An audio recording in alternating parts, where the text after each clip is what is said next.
तो आज से कुछ समय पहले, मतलब 1 साल पहले, मैं और मेरे ऑनलाइन दोस्त रोज की तरह किसी फालतू चीज पे आर्ग्यूमेंट कर रहे होते हैं कि क्यों हाथी कूद नहीं सकते और कैसे अगर तुम कंबल से पैर बाहर निकाल के सोते हो तो कोई मॉन्स्टर या चुड़ैल आके तुम्हें कच्चा चबा जाएगी, पर अगर तुम पैर अंदर करके सोते हो तो तुम्हारा कोई कुछ नहीं करेगा। फिर पैर अंदर कर लिया। तू अगली बार मिल, बताता हूँ तुझे। चैन से सोएगा ना अब तू। ले तेरा लाइट ऑन कर दिया, अब ठंड में बिस्तर से उठना पड़ेगा।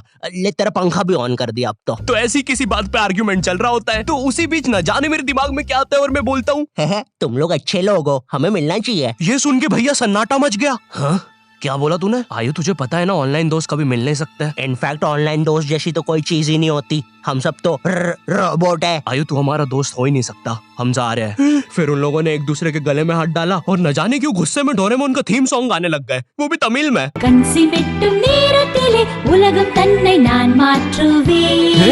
क्या? अब नहीं, ऐसा कुछ नहीं हुआ था। सॉरी गाइस, कुछ महीनों से जिंदगी थोड़ी सही नहीं चल रही है, इसलिए ऐसे जोक्स आ जाते हैं कभी कभार। खैर सरप्राइजिंगली मेरे ऑनलाइन दोस्तों ने मेरी मिलने वाली बात को सीरियसली लिया और इसी तरह हमारी Mumbai to Goa trip plan होती है, जो कि दिसंबर में थी। तो अब फास्ट फॉरवर्ड करते हैं सीधा दिसंबर तक ट्रिप का टाइम। तो अब कुछ रीजन की वजह से मुझे मुंबई प्लेन की जगह ट्रेन से जाना पड़ता है। नहीं, मैं एयरपोर्ट पर फटाका लगाता हुआ नहीं पकड़ाया था, थे कुछ रीजंस, थी कि सच में थे। तो मैं रात में ट्रेन में बैठता हूँ और सुबह में मुंबई पहुंच जाता हूँ। अब जो मुंबई पहली बार आता है ना, वो ना अलग अलग चीजों को देख के चौंकता है, जैसे वड्डी वड्डी बिल्डिंग्स, वड्डे वड्डे सुपरस्टार्स। और इधर मैं जैसे ही मुंबई के स्टेशन पे उतरा, ओ बहन की एलिवेटर स्टेशन पे, वो भी भाई साहब इसको एस्केलेटर बोलते हैं। एलिवेटर मतलब आंखों पे भरोसा ही नहीं हो रहा है। मैंने मम्मी को फोटो खींच के भेजी, मम्मी एलिवेटर, वो भी स्टेशन पे। भाई साहब एस्केलेटर होता है। देखो ये हमारे स्टेशन पे नहीं होते हैं, हमें पूरा ब्रिज पैरों से चढ़ना पड़ता है। और मेरे गांव के ब्रिज पता है बादलों में होते हैं। वो ब्रिज को इतनी ऊपर होने की जरूरत भी नहीं है, उसको किसी इंजीनियर ने भी नहीं बनाया है। ये गाँव के लोगों ने मस्ती मस्ती में उसको इतनी ऊपर तक बना के आ गए। अब वो स्टेशन का ब्रिज ना आउटर स्पेस तक पहुंच चुका है। साला कुली लेके भी जाओगे ना तो थोड़ा ऊपर जाके तुम्हारी कुली को भी कुली करना पड़ जाएगा।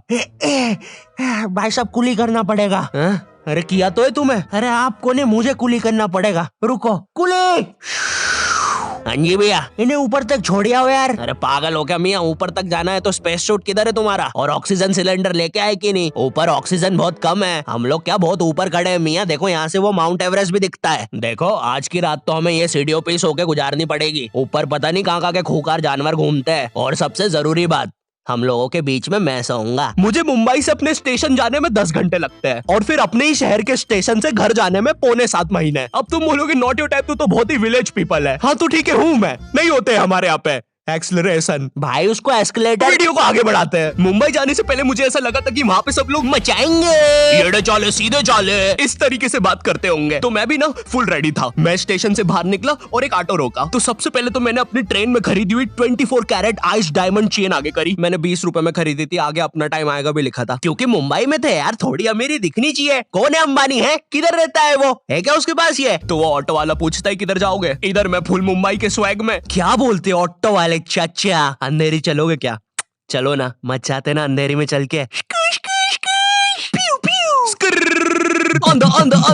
अंधेरी में तुम उजाला लेके आओ। ऑटो में क्यों बैठे हो? लैम्बोर्गिनी लाओ। ये अंधेरी में तुम आओ। क्यों चाचा? अरे भाग मादर है, कड़कती धूप में मुजरा दिखा रहे मेरे को।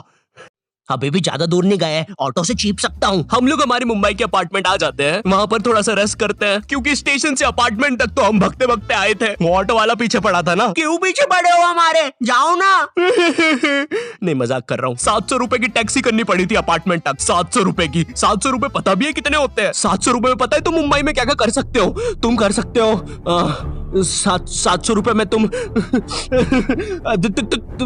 700 रुपए में वापस उसी टैक्सी में बैठ के स्टेशन जा सकते हो। भाई साहब मैंने 750 कर लिया है रेट। कितनी महंगी है मुंबई। तो अब मैं और मेरा दोस्त डेस्क, हम लोग हमारे बाकी 2 दोस्त से पहले आ गए थे। तो अब हमारे पास कुछ करने के लिए नहीं था। तभी मुझे मेरी एक फीमेल फ्रेंड ने मॉल में मिलने बुला लिया। तो हम लोग जाते हैं मिलने, वापस 700 लगा के। ये मुंबई भी ना। तो मेरी दोस्त ने ना मुझे एक मूवी देखने बुलाया था, अवतार। मूवी में ज्यादा कुछ खास था नहीं, कुछ नीले लोग नंगे होके पानी में भाग रहे होते हैं रोबोट मशीन से बच के। ये मूवी मैंने 3D में देखी थी, ज्यादा कुछ चेंज नहीं हुआ। अब बस वो नंगे लोग मेरे साइड से निकल के भाग रहे थे। हम ये जंग जीत के रहेंगे। सर वो सब तो ठीक है, वो आदमी कौन है? अरे वो हमारी मूवी देख रहा है 3D में। उसे तो मजा ही आ जाएगा जब हम सब नंगे होकर उसके सामने से भागेंगे। मेरी बात सुनो सब लोग, हम लोग उसके बहुत पास से भागेंगे लेकिन उसे टच नहीं करेंगे। जिमी मैंने तो अपने हाथ भी गीले कर लिए सुसु से। जैसे ही मैं नंगा होकर उसके पास से भागूंगा अपने हाथ उस पे लपलपा दूंगा, छींटों से उसे लगेगा मूवी और रियल है। मेरी जिस फ्रेंड ने मुझे मॉल में बुलाया था उस दिन उसका बर्थडे था और मैं इधर बेशरम बेहया खाली हाथ गया था, बिल्कुल उस लेंडू बच्चे की तरह जो बर्थडे पार्टी में खाली हाथ आ जाता है। फ्री का नमकीन और केक दे दो बस उसे। तो ये बच्चा इधर मैं था। चीजें अभी इधर खत्म नहीं हुई हैं। उस बंदी ने फिर मुझे गिफ्ट दे दिया। चीजें अब सीरियस हो गई है। दुनिया का सबसे बड़ा क्राइम इधर, ठीक है इधर है, और फिर आता है किसी के बर्थडे पे उनसे ही गिफ्ट ले लेना इधर। पहले तो मुझे समझ में नहीं आया कि ये बंदी मुझे टॉन्ट मार रही है कि सच में गिफ्ट दे रही है। मुझे उस समय इतनी ज्यादा शर्म की अनुभूति और आभास हो रहा था, मेरा मन कर रहा था उठ के भाग जाऊं वहां से।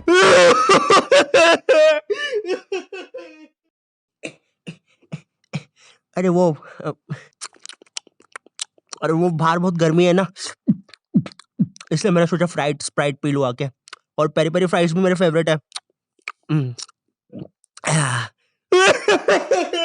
देखो अगर उस टाइम में चाहता तो अपने पीछे वाले जेब से बटवा निकाल के एक 50 का करारा नोट और 1 रुपया लगा के बड्डा लिफाफा बना के उसे दे देता, लेकिन मैं कोई 80 साल का दादाजी नहीं हूँ और वो भी मेरी पोती नहीं है, तो अब मैं कुछ कर नहीं सकता था। इसलिए मैंने बेशर्मों की तरह उसका गिफ्ट ले लिया और कमियां भी निकाल रहा हूँ। घड़ी तो अच्छी लाई हो तुम, लेकिन फास्ट ट्रैक की लाती तो अच्छी है घड़ी।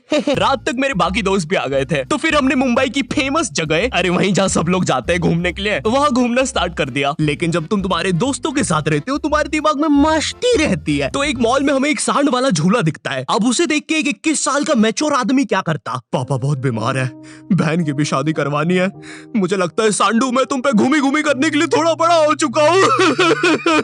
लेकिन मेरे 21 साल के दोस्त ने क्या किया, घूमी घूमी। अब यहाँ एक सांड को दूसरे सांड पे चढ़ता हुआ देख हमें भी मस्ती छूटी। हम भी भाग के वो झूले के पास, भैया और तेज चलाओ, भैया और तेज, भैया और चलाओ तेज। मैं मुंबई में एंग्री प्रास से भी मिला था। उन्होंने मुझे अपनी बिल्ली से खेलने दिया था और अपना मास्क भी पहनने दिया था। अच्छा चलो मास्क मैंने बिना पूछे पहन लिया था, कैमरा फुटेज में तो आ ही गया हूँ मैं वहाँ पर अपने मैनेजर सौरभ भैया से भी मिला था। हम लोग मुंबई में लास्ट में जूहू बीच पर गए थे। वहाँ पर सब कुछ बढ़िया था, ठंडी ठंडी हवाएं चल रही थी, सब कुछ बढ़िया था। लेकिन फिर आसमान में कहीं से उड़ने वाली बंदर प्रजाति छा गई। ये बंदर प्रजाति फुग्गे की बनी थी। मेरा नाम है बुबली बंदर, मैं इंसानियत पे कब्जा करने आया हूँ, तो चुपचाप अपने घुटने।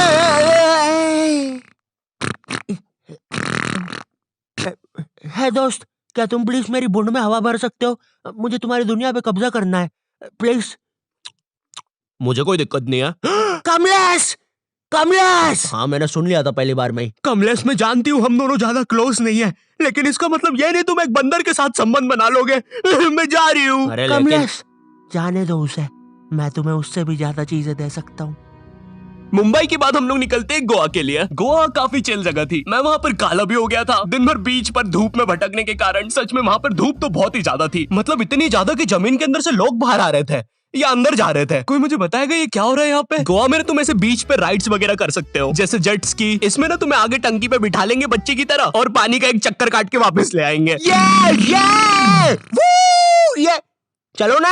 अरे हो गया भैया, अरे हम तो किनारे से ही वापस आ गए। इसके बाद आती है कुछ जानलेवा राइड्स, डेंजर राइड, जिसमें तुम्हें बोट से समुद्र के बीचों बीच ले जाएंगे और पतंगा बना के उड़ा देंगे। एक और चीज रहती है, जब तुम समुद्र के बीचों बीच पहुंचते हो ना, तो वो बोट वाला तुमसे पूछता है कि तुम्हें पानी में जाना है क्या। तो अब यहाँ पे जिसको तैरना नहीं आता है वो तो कुछ नहीं बोलेगा, लेकिन उस समय मेरे दिमाग में पता नहीं क्या चल रहा था कि मुझे पूरे गोवा के एक्सपीरियंस लेने हैं। मुझे तैरना नहीं आता है, मैं उतर गया समुद्र में। शुरुआत के 3.25 सेकंड तो कुछ भी नहीं हुआ, फिर पानी मुझे नीचे खींचने लगता है। ये तो कुछ भी नहीं, अब मैं बोट से भी दूर जा रहा हूँ धीरे धीरे। भैया भैया भैया भैया घंटा नहीं सुन रहा मेरी बात, मेरी इधर फटी पड़ी है, मैं कुछ भी चिल्ला रहा हूँ पानी में। भैया बीमारी है मुझे, ले लो ऊपर। भैया मैं माँ बनने वाला हूँ, ऊपर लो। उस समय कोई दूर से शार्क वार्क भी देख रहा होता ना तो उसे भी दया आ जाती। ओए बच्चे को क्यों परेशान कर रहे हो बे? चलो ऊपर लो इसको, खा लूंगा वरना इसे। चलो बेटा ऊपर चढ़ो तो। हाँ चलो चलो। जैसे तैसे वो बोट वाले ने मेरे को ऊपर लिया। अरे भैया क्या बच्चे ऐसे चिल्ला रहे थे, स्विमिंग सिखा रहे थे तुमको? अच्छा समुंदर में, वो भी तेरे को ड्राइविंग सिखाने का बोलता तो तू तो रॉकेट में बिठा देता मेरे को। पागल। सबने ना मेरा बहुत मजाक उड़ाया कि पानी में गया बच्चों जैसा रो रहा था, लेकिन वो कहते हैं ना सबका टाइम आता है। हम लोग ना उसके बाद एक बनाना राइड पे जाते हैं, जिसपे तुम्हें एक बनाना शेप चीज पे बिठाते हैं और उसे नाव से खींचते हैं और बीच समुद्र में ले जाके फेंक देते हैं। तुम्हें पहले नहीं बताएंगे कि तुम्हें फेंकने वाले हैं। उसने हम सबको लेके गया और फेंक दिया। अब सब मुझसे भी गंदे रो रहे हैं पानी में। भैया हम मर गए, हम मर गए। पीछे लाइफ गार्ड आ रहा है। अरे भैया इतनी दूर जाओगे तो सच में मर जाओगे। मेरे पास क्लिप पड़ी इधर सबकी रोते हुए, मैं लगा दूंगा। मैं तो करना करना। अरे कुछ नहीं होता। नहीं करना भाई, मरना क्या? चुप रहो। नहीं करना भाई।